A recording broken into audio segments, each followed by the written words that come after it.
खुलुमबाय। दिनैनि रादाबखौ फरायगोन आं सुदेमसा बसुमतारी।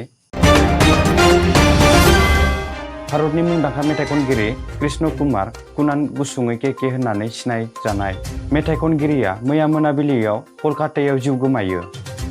मख'नाय बादिब्ला केकेआ कलकातायाव मोनसे लाइभ श' एबा मेथाइ खनबाय थादोंमोन। बे समावनो हरखाबै बोथोरा बांद्राय गरम जानायनि जाउनाव केकेनि हालोदा गाज्रि जायो आरो लाइभ श' प्रग्रामखौ गेजेरावनो दोनथ'नानै गंसे प्राइभेट हस्पिटालसिम केकेखौ लानानै थाङो।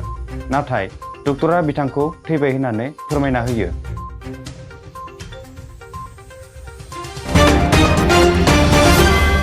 रबिबार खालि जानानै थांनाय बिजेपि दोलोनि मोनसे मावफुं मेलाव मोनद' हारिसाफोरनो माइनरिटि सार्टिफिकेट होनो थिरांथा लानायखौ कंग्रेस दोलोआ हेंथा होदों।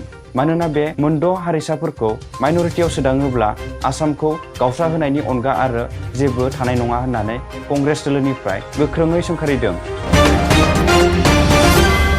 मोनसे दुखुनांथाव जाथाय।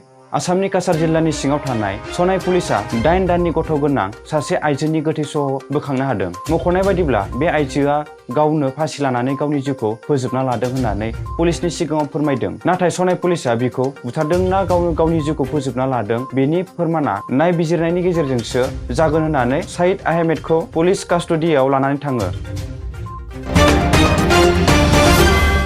एशिया काप 2022 आव जानाय भारतनि हौवासा हकी गेलेगिरि हानजाया जापान हादोरखौ 1-0 फेजेननानै थामथि बान्थाखौ मोननो हाबाय।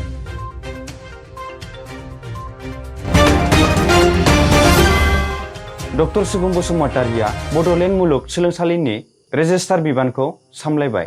मख'नाय बादिब्ला बिथाङा बे साख्रिनि फोसावलाइखौ एडभार्टाइजनि गेजेरजों मोननानै बिथाङा बे साख्रिनि थाखाय इन्टारभिउ होनानै उथ्रिसारनो हादों। दिनैनि रादाबा एसेनोसै। गोजोन्थों।